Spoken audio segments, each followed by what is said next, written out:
성경을 읽다 보면 종종 민망한 이야기들이 등장합니다. 점잖지 못한 수준을 넘어서서 외설 혹은 불륜의 이야기까지 나오는 것입니다. 오늘 본문 창세기 38장만 해도 그렇죠. 시아버지와 며느리의 근친 상간, 불륜의 이야기가 나옵니다. 아니 이럴 수가. 성경은 거룩한 책인데 어째서 이런 이야기까지 담고 있는가 의구심이 생기죠. 혼자 읽어도 민망한데 강단에서 설교하는 것은 더더욱 그럴 것입니다. 그래서 많은 설교자들이 이 본문을 피해 갑니다. 저도 그동안 슬쩍슬쩍 피해 다녔는데 한 번쯤은 꼭 나누어야 될 말씀이라고 생각해서 오늘 소개해드리고 싶습니다. 성경의 모든 말씀은 꼭 필요해서 들어가 있는 것입니다. 성경책이 굉장히 두껍잖아요. 그런데 쓸데없는 것을 집어 넣도록 하나님께서 역사하셨겠습니까? 그렇지 않죠. 그래서 모든 말씀은 꼭 필요하다. 그래서 하나하나 꼼꼼히 볼 필요가 있습니다. 특별히 성경은 어떻습니까? 인간의 모습을 적당하게 포장하지 않습니다. 적나라하게 그 실상을 보여주고 있습니다. 그래서 세상의 책과 달라요. 세상의 책은 어때요? 미화하는 경우가 얼마나 많은지 몰라요. 대충 포장하고. 그래서 위인전 같은 것도 어떻죠? PR을 참 잘해요. PR이 뭔가요? 피할 것은 피하고 알릴 것은 알리고 그렇게 기록을 하는 것입니다.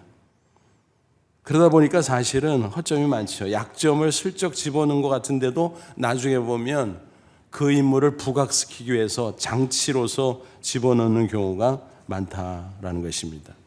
그래서 세상의 책과 성경책이 다른 것을 우리는 알아야 됩니다. 성경은 진실을 보여주는 책입니다. 인간의 아름다운 모습을 편중해서 보여준 것이 아니라 그 실상을 그대로 가감없이 기록하고 있다는 것입니다. 그 내용은 모든 인간은 죄인이라는 것입니다. 오직 하나님만 의로우시다. 하나님만 위대하시다. 그것을 강조하는 것입니다. 그러니까 성경은 위인전이 아니라 위신전이에요.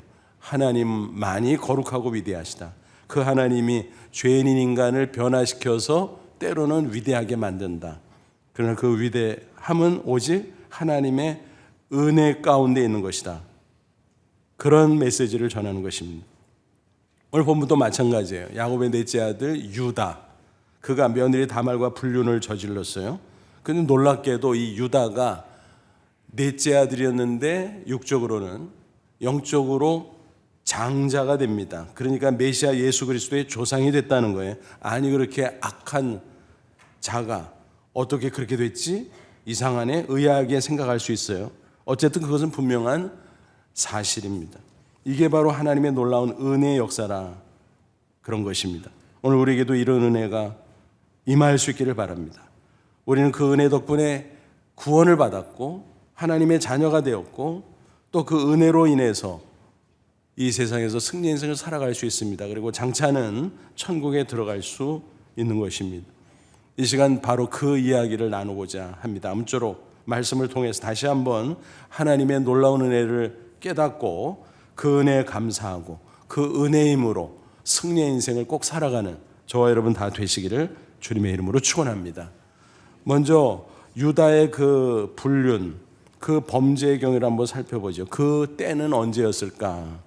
앞장 37장을 보니까 야곱의 아들들, 즉 유다와 그 형제들이 요셉을 애굽으로 가는 노예 상인들에게 팔아버리죠. 그 사건 후에 있었던 이야기입니다. 요셉이 아버지 심부름으로 먼 데서 양떼를 돌보고는 형들을 찾아갔어요. 먼 길을 찾아왔으니 반가워해야 하는 게 마땅한데 웬걸? 그들은 어떻게 했습니까? 평소에 요셉을 편애하는 아버지가 싫어서 요셉을 마구 혼내주고 또 야단치고 미워했습니다. 근데 먼 곳에서 만나니까 반가워하기는커녕 찬스라고 생각했어요. 야, 저 녀석 제거하자. 죽이자는 거죠.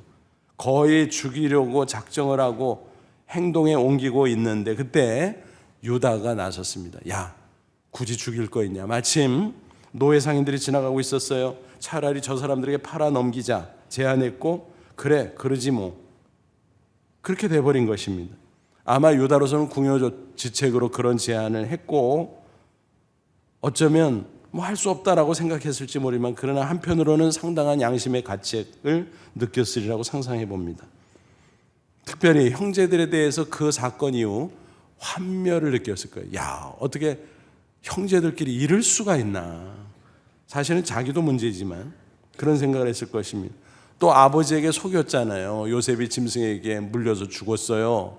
그 거짓말을 하니까 얼마나 가책이 됐겠습니까? 그래서 그랬는지 그 공동체로부터 떠나 멀리 가버립니다. 먼 지방에서 혼자 지내며 친구를 사귀는데 이방 사람들과 접촉하기 시작해요. 그러던 중에 이제 수아의 딸 가나안 여인이에요. 그 여인과 동침을 합니다. 그러니까 점점 그가 공동체로서 멀어지면서 신앙이 약화되고 있음을 알 수 있습니다. 여러분, 공동체가 부실해도 공동체에 붙어 있는 것이 굉장히 중요합니다. 유다가 저 사람들은 못됐어, 나는 의로운데, 그런 생각으로 멀리 갔는지 모르지만 그로 인해서 신앙이 점점 떨어지고 있었다는 사실을 우리가 알 수 있습니다. 어쨌든 그렇게 해서 그 여인과 동침하게 됐는데 아들을 낳았어요. 그래서 엘이라고 이름을 붙입니다. 근데 둘째, 셋째가 또 나왔어요. 그래서 오난, 셀라 이렇게 이름을 지었습니다. 세월이 흘렀고 유다는 장남 엘을 다말이라는 가나안 여자와 결혼을 시킵니다. 근데 엘이 무슨 죄를 지었는지 명시되지는 않지만 하나님의 진노로 죽임을 당합니다. 끔찍한 일이었습니다. 그런데 이스라엘 사회 속에 계대 결혼의 풍습이 있었어요. 우리나라 고대 형사취수라는 풍습이 있었잖아요. 이건 뭐예요? 형이 죽으면 미망 있는 형수와 동생이 결혼하는 것입니다. 그와 비슷하다고 생각하면 돼요. 한 남자가 죽으면 그 형제나 가까운 가족이 미망인과 결혼하는 것입니다. 그리고 자식을 낳으면 고인의 자손으로 입적을 시킵니다.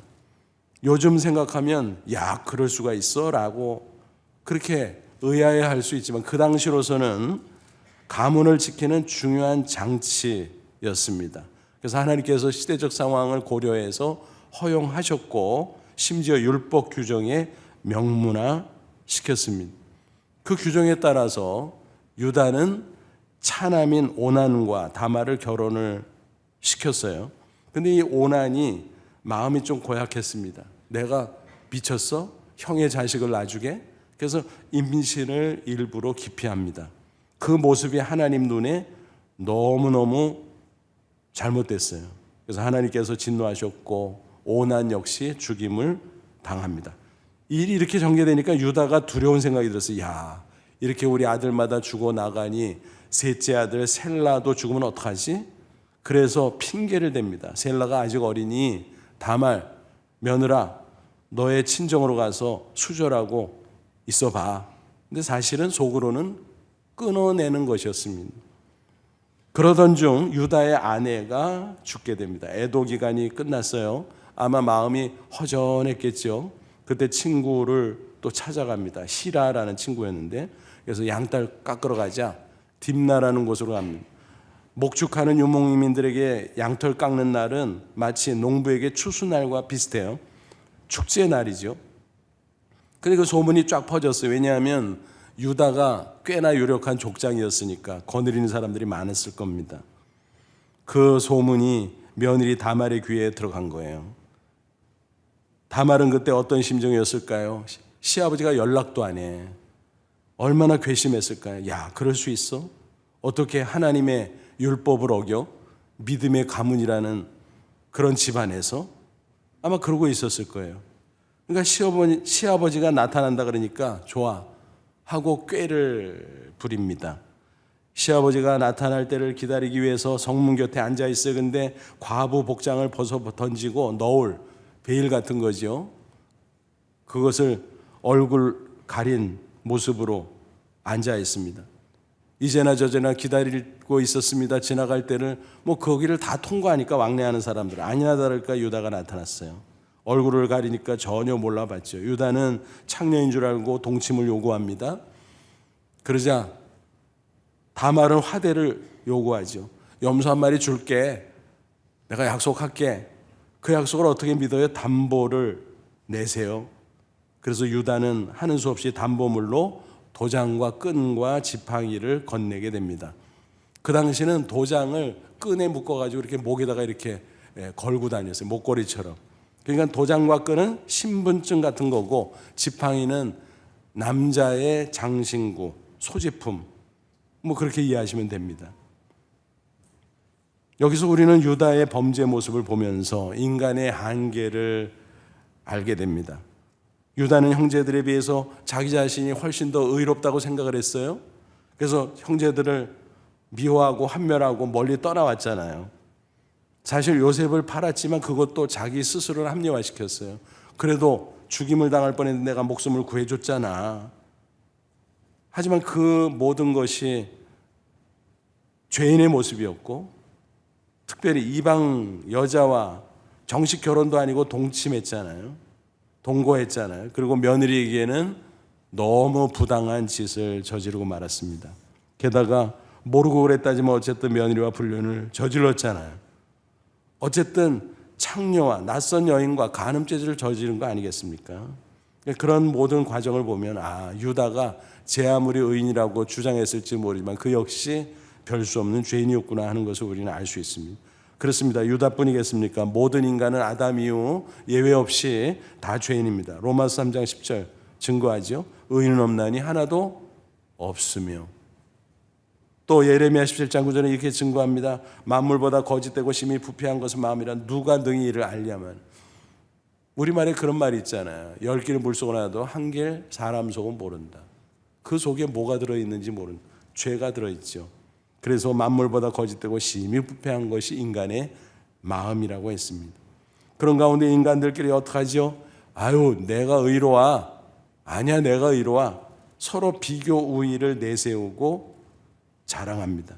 그러나 하나님 앞에서는 다 죄인이죠. 비유해서 말하면 도토리 키재기예요.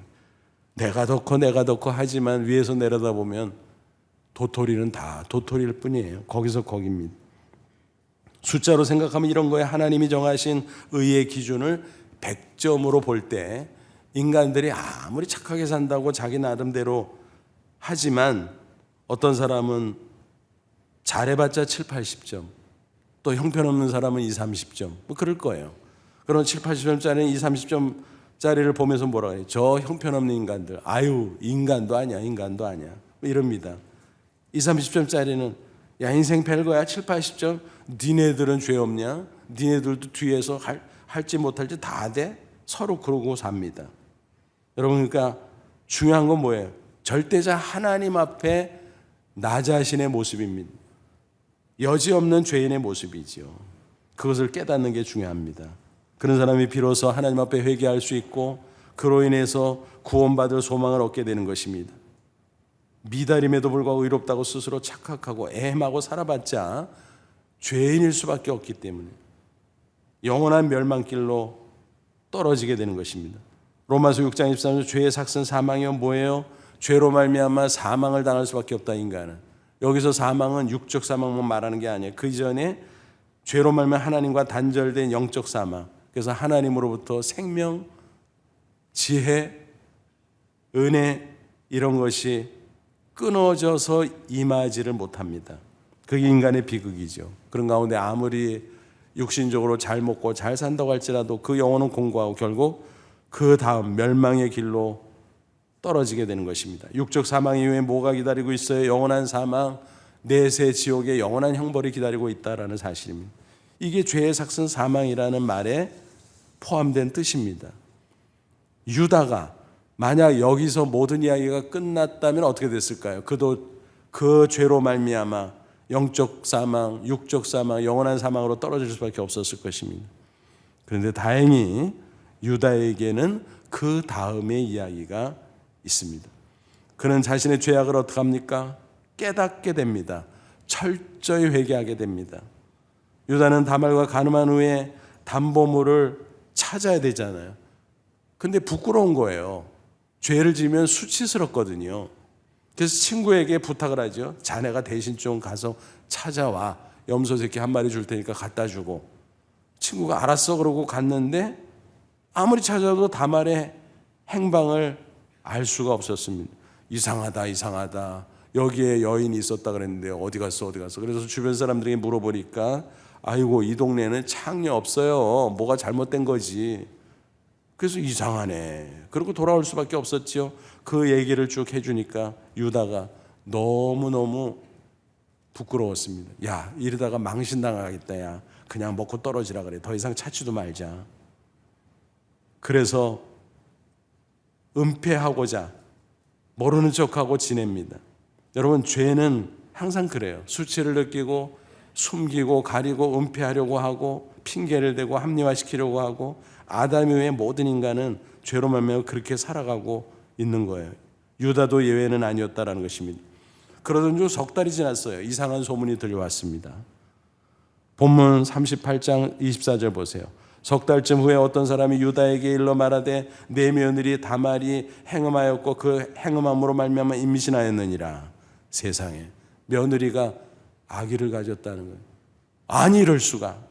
유다의 반응이 어떻습니까? 그를 끌어내어 불사르라. 족장의 위세가 대단했거든요. 자기 집안 사람들 마음대로 할 수 있는 거예요. 불호령을 내렸습니다. 화형시켜. 세상에 얼마나 어이없는 일이었습니까? 새까맣게 모르고 그랬던 거죠. 그때 다말이 끌려가면서 사람을 시켜 정가를 보내는데 뭐라 그랬어요? 25절 여인이 끌려갈 때 사람을 보내 시아버지에게 이르되 이 물건 임자로 말미암아 임신하였나이다. 청하건대 보소서. 이 도장과 그 끈과 지팡이가 누구의 것이니까? 담보물을 갖다 보여주라 그랬더니 그걸 딱 봤을 거 아니에요. 이건 누구 거요? 이 주인의 악인데. 깜짝 놀랐습니다. 유다는 대번에 알아봤죠. 그때 그의 반응은 어땠습니까? 26절 유다가 그것들을 알아보고 이르되 그는 나보다 옳도다. 내가 그를 내 아들 셀라에게 주지 아니하였습니다 하고 다시는 그를 가까이 하지 않았다. 여러분, 이게 유다의 훌륭한 점이에요. 아니 뭐를 죄를 지었는데 뭐 훌륭해라고 반문할 수 있지만 여러분, 모든 사람이 죄인인데 그 죄를 인정하고 솔직하게 회개하면 하나님께서 그것을 귀하게 보십니다. 죄를 지은 것은 잘못이지만 회개한 것은 잘한 것이다라고 말할 수 있는 것입니다. 그는 다말도 잘못한 게 사실이지만 그래서 다말의 정당성을 그가 인정해 준 겁니다. 그래, 내가 잘못했지. 셋째 아들 줘야 되는데 안 주니까 네가 그랬구나. 알았어. 내가 잘못이야. 내가 나쁜 놈이야. 내가 죄인이야. 그는 그렇게 솔직하게 고백을 하게 됩니다. 그리고 그 다음이 더 중요해요. 다시는 그 여인을 가까이 하지 않았다 그랬어요. 무슨 얘기예요? 남녀 관계를 갖지 않았다 그런 얘기예요.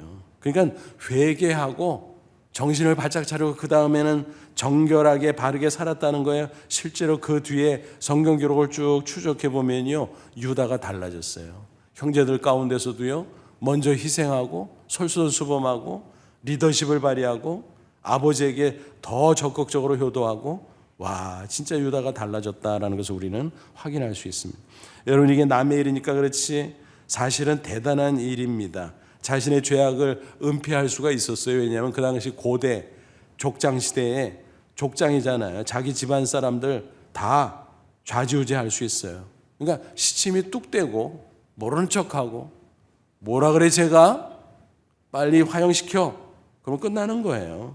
그러면 사실은 자신의 저지른 죄도 완전히 은폐시킬 수 있는 거예요. 하지만 유다는 그러지 않았으면 솔직하게 죄를 고백했어요. 내가 잘못했어. 내가 나쁜 놈이야. 내가 죄인이야. 다말은 잘못 없어. 오히려 싸고 돌았다라는 것입니다. 그는 사람 앞에서도 고백했지만 무엇보다 하나님 앞에 통회하고 자복하고 회개했을 것입니다. 이게 유다의 훌륭한 점이었다라는 것입니다. 18세기 프랑스의 사상가의 소설가였던 루소가 그런 말 했어요. 죄를 부끄러워하라. 그러나 회개는 부끄러워하지 말라. 그렇습니다. 죄를 짓는 것은 잘못이죠. 부끄러운 것이에요. 그러나 어쨌든 일단 죄를 지은 다음에 회개하는 것은 부끄러운 게 아니에요. 용기가 필요하지만 부끄러운 게 아닙니다. 요즘 많은 사람들이 흔히 쓰는 말이 있잖아요. 아주 사자성어로 굳어져 버렸어. 뭐예요? 내로남불. 똑같은 일인데 내가 하면 로맨스인데 다른 사람은 불륜이야.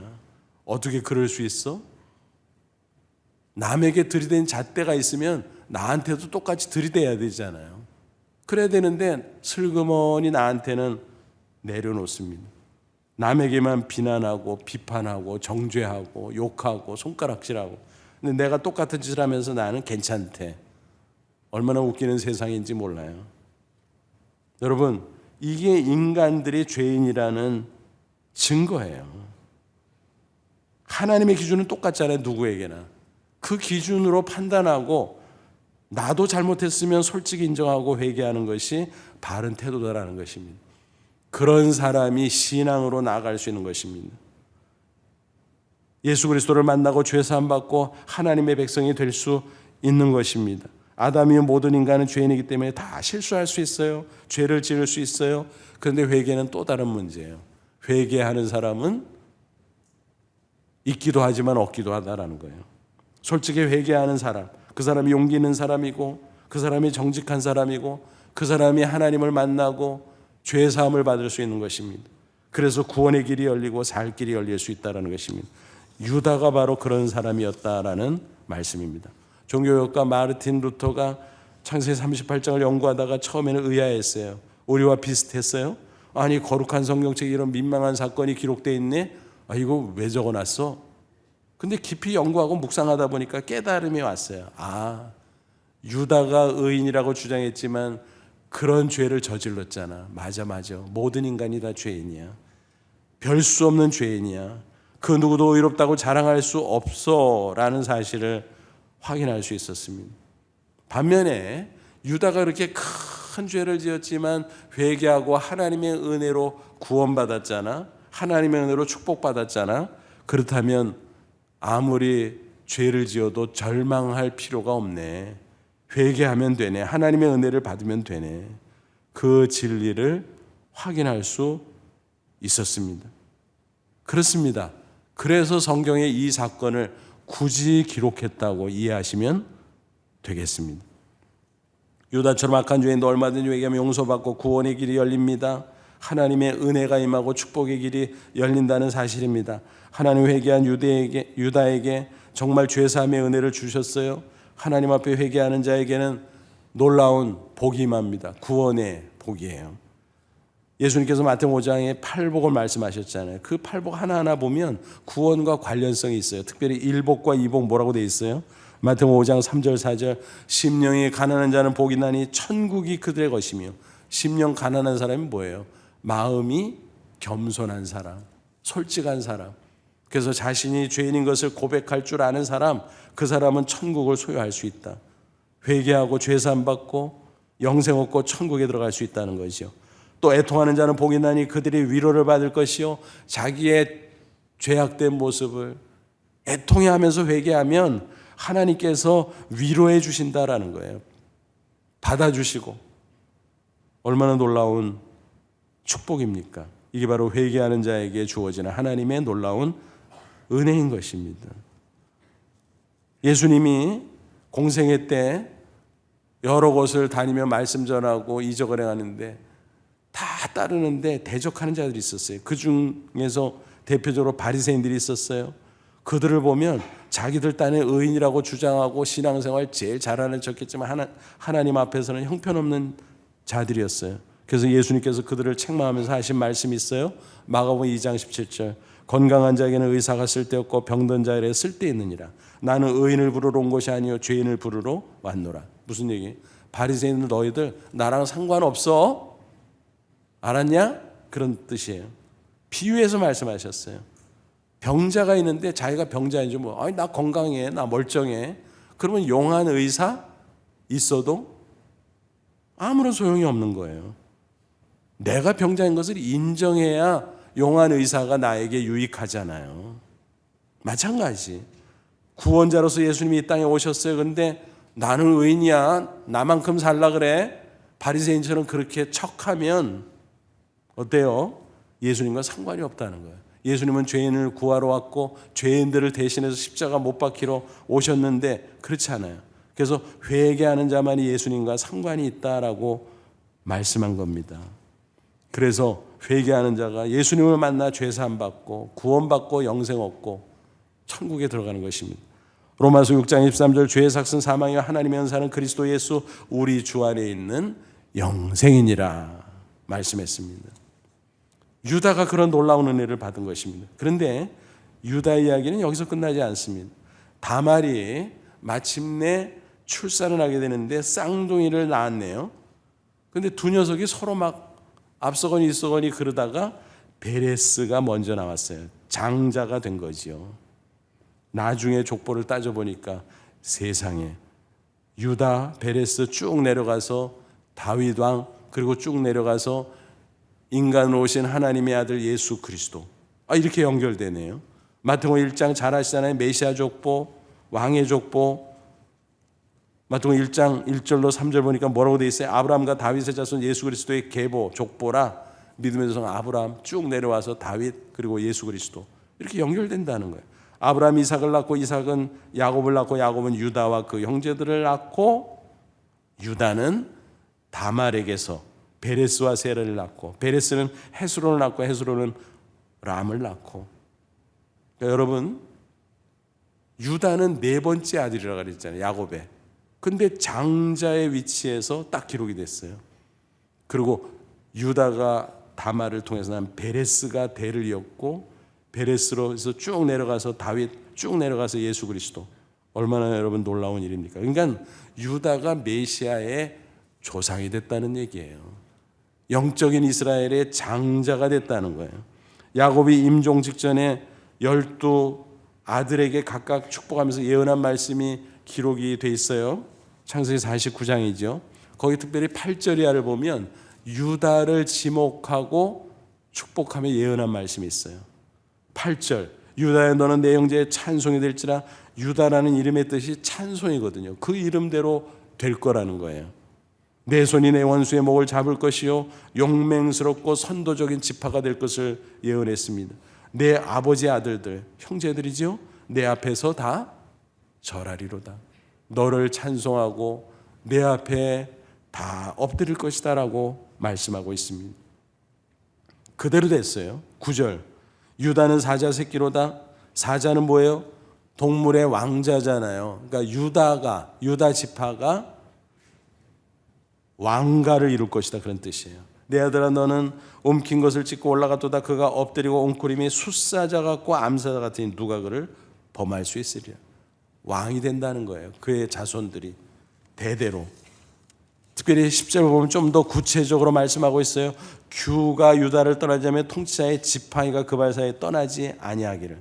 여기서 규가 통치자의 지팡이, 똑같은 말이에요. 뭔가 하면 왕권을 상징하는 작은 지팡이, 지휘봉 같은 거, 조그만 거. 왕이 항상 그걸 들고 있거든요. 그러니까 유다에게서 규가 떠나지 않는다, 통치자의 지팡이가 떠나지 않는다. 그럼 뭔 얘기예요? 유다의 후손들이 대대로 왕이 된다라는 거예요. 그러다가 실로가 올 것이다. 실로는 평화의 왕 예수 그리스도, 하나님의 아들을 예언한 말씀입니다. 실로가 오기까지 이르니 그에게 모든 백성이 복종하리로다. 실로가 오면, 메시아 예수 그리스도가 오면 모든 백성이, 육적인 이스라엘뿐만이 아니라 모든 이방인들까지 다 예수님을 믿으면 하나님의 백성이 돼서 복종할 것이다. 예수 그리스도에게.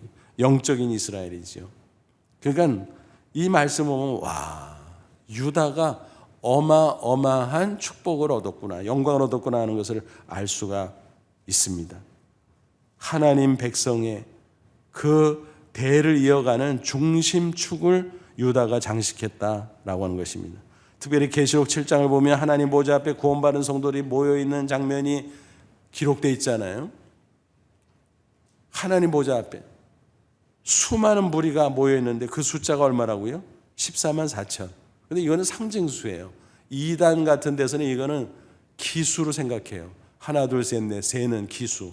그래서 우리만 구원받고 택한 백성으로 천국 가, 14만 4천 그 안에 들어야 돼. 그래서 빨리 와 막 그러죠. 근데 이단들이 융성해서 수가 늘어나면은 슬쩍 거짓말을 또 보태요. 14만 4천이니까 그 안에 들어오려면 돈 더 내, 시험도 쳐야 돼, 뭐 이런 식으로 해서 막 경쟁을 시키고 막 그럽니다. 겁을 주면서. 근데 그거 아니에요. 상징수예요.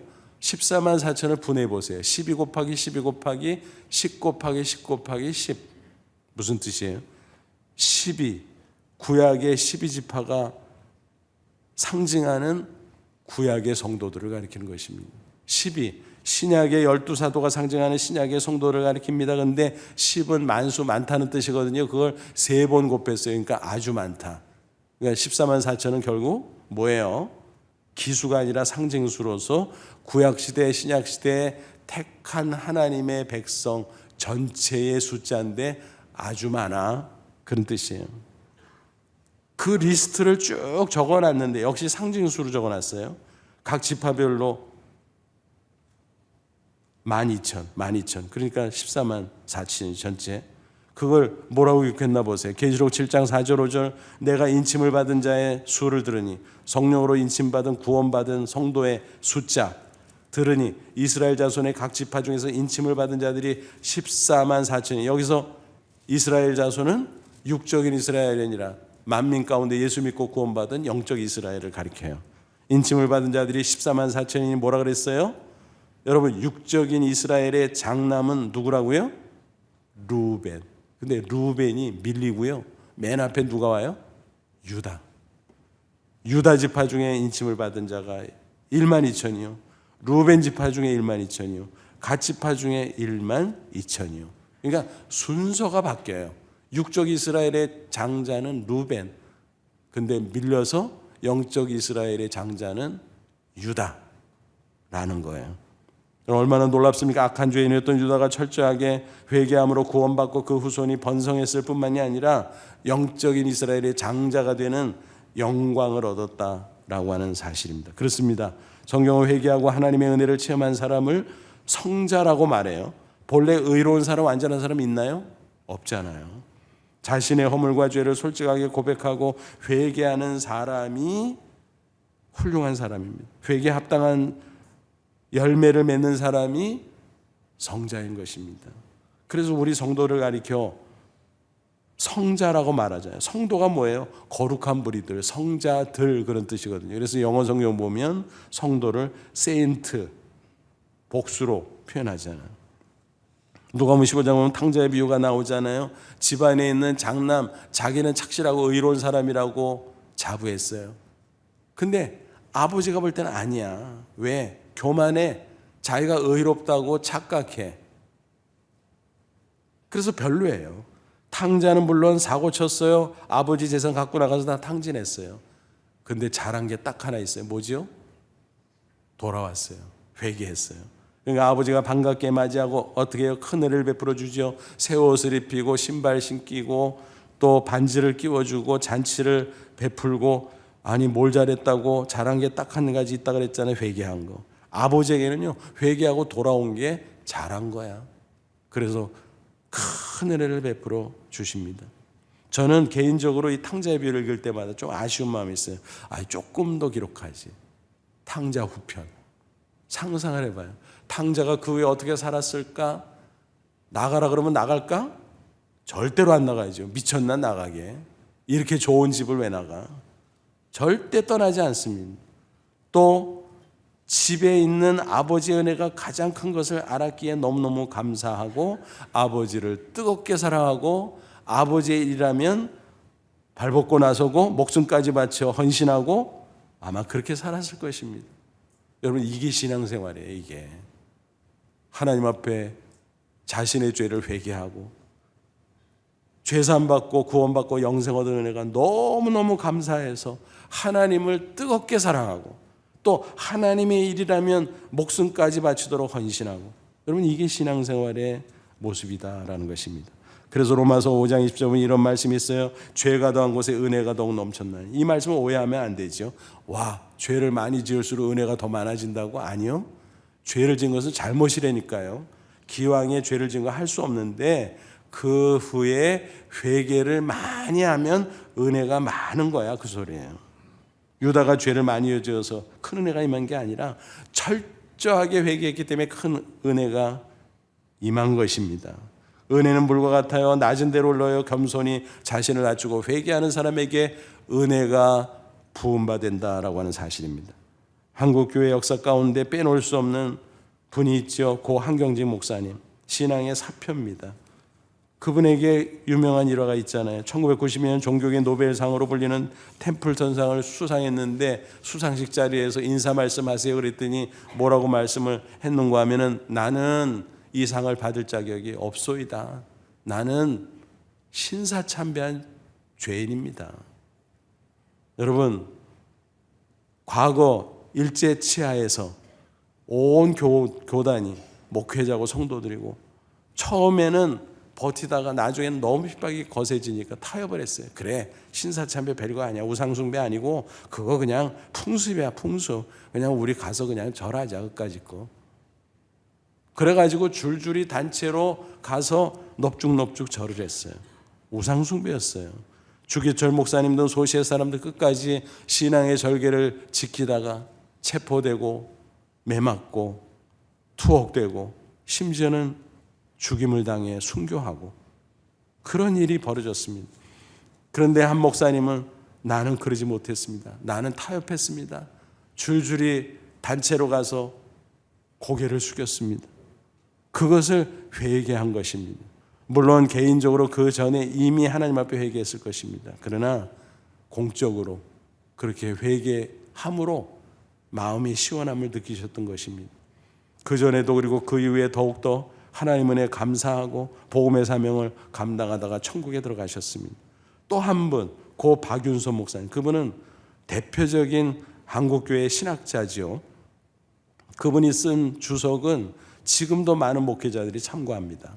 뭐 좋은 책들이 많이 나와 있음에도 불구하고 성역 50주년 감사 예배 현장에서 있었던 일입니다. 제자들이 성도들이 막 성화를 부르니까 아유 목사님 박사님 그래도 50년 동안 사역했는데 기념해서 예배 한번 드려야죠. 감사한데. 그래서 할 수 없이 했어요. 인사 말씀하라 그랬더니 대뜸 이런 고백을 했습니다. 나는 83년 묵은 죄인이 올시다. 50년 동안 사역자란 거 치하하는 자리인 줄 알았는데 그는 80년, 3년 묵은 죄인이라는 고백을 했습니다. 사람들이 다 감동을 받았겠죠. 아름다운 반향이 있었습니다. 이런 분들, 여러분 그런 분들이 무슨 아니 과거에는 몰라도 뭐 예수 믿고 또 사역을 하면서 무슨 큰 죄를 지었겠습니까? 하지만 하나님 앞에 자신을 살펴보면 살펴볼수록 아직도 부족하고 아직도 허물이 있고 때때로 안 좋은 생각하고 때때로 실수하고 그러니까 회개하고 또 회개하고 회개했다는 거예요. 그러니 하나님께서 얼마나 기뻐하셨겠습니까? 그런 사람들에게 얼마나 풍성한 은혜를 부어주셨겠습니까? 또 이런 이야기도 있잖아요. 여러분 잘 아시는 너데니얼 호손의 주온 글씨라는 소설. 여주인공 헤스터 프린 간음죄를 지었어요. 미국의 식민 시대였어요. 그때는 청교도 신앙이 아주 강력해서 사회적으로도 엄격했습니다. 아이를 낳는 바람에 들통이 나버렸네요. 사람들에게 공개적으로 모욕을 당하고 추방이 됩니다. 그런데 옷에다가 큰 글씨로 주온 글씨 A라고 새겼어요. 어덜터리, 간음이라는 말의 약자였어요. 그걸 절대 지우지 못하겠어요. 그 주온 글씨를 새긴 채로 아기를 키우고 얼마나 괴로운 나날을 보냈을까요? 그런데 세월이 흐르고 흘렀어요. 근데 그 A 주온 글씨의 뜻을 아는 사람들이 다 사라져버리고 사람들이 궁금해졌어요. 저 A가 뭐야 도대체? 그때 한 사람이 얘기했습니다. 아 그거 뭐 천사겠지, 천사, 엔젤. 그런 놀라운 일이 벌어졌습니다. 왜요? 그는 회개하고 회개 합당한 열매를 맺고 또 변화되고 또 변화되고 성화의 길을 걸어갔습니다. 과거에는 탕녀였지만 이제는 성녀가 되었다라는 것입니다. 그래서 사람들이 A는 엔젤의 약자일 거야 라고 말하게 되었다는 것입니다. 여러분 지금 우리는 사순절을 보내고 있습니다. 유다 이야기를 통해서 회개가 얼마나 중요한지 다시 한번 묵상할 수 있기를 바랍니다. 물론 우리가 유다만큼 큰 죄 안 졌어 라고 말할 수 있어요. 하지만 하나님 앞에서는 다 죄인들이에요. 나 자신이 그것을 철저하게 인정하고 고백하고 그럴 때 하나님께서 우리를 맑게 씻어주시고 더 정결한 사람으로 바꿔주실 것입니다. 요한일서 1장 9절 만일 우리가 우리 죄를 자백하면 그는 미쁘시고 의로우사 우리 죄를 사하시며 우리를 모든 불에서 깨끗하게 하실 것이요 그랬습니다. 그러므로 회개하고 회개 합당한 열매 거룩한 삶을 실천하고 성화의 길을 뚜벅뚜벅 걸어갈 수 있기를 바랍니다. 성자와 탕자 차이는 죄가 덜하고 많고 그 차이가 아니에요. 회개를 하고 안 하고의 차이예요. 회개하면 성자의 길을 걸어갈 수 있는 것입니다. 아무쪼록 이 사순절에 유다에게 임한 은혜를 기억하면서 우리도 하나님 큰 은혜 체험하면서 더 거룩하고 더 복되고 더 아름다운 인생으로 나아가는 저와 여러분 다 되시기를 주님의 이름으로 축원합니다. 기도하겠습니다. 이 말씀 붙잡고 기도하자. 하나님, 그렇습니다. 유다에게 임했던 은혜 나도 받기를 원합니다. 죄인입니다. 허물이 있습니다. 여전히 부족합니다. 용서해 주옵소서. 주의 보혈로 씻어주시고 이제 성령 충만 말씀 충만한 가운데 주님 따라가는 거룩한 인생의 길을 걷게 하옵소서.